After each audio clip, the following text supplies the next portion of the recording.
Қазақстандық танымал әзілкеш әрі кинопродюсер Нұрлан Қоянбаев желіде жаңа видео жариялап оқырмандарын күлдірді.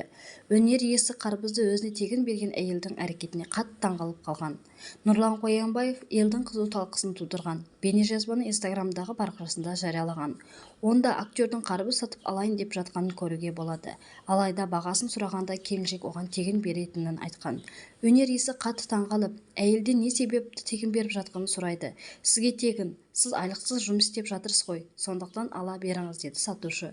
Желі қолданушылары бұл видеоны бірден қызу талқылап, кейбірі тоқтамай күлген жазды. Сіз айлық ала саласыз-ау, әйтпесе көшеде қайыршы қылып жібереді.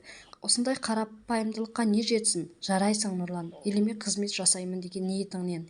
Елдің бәрі айлық алмайтыныңызды біліп алыпты.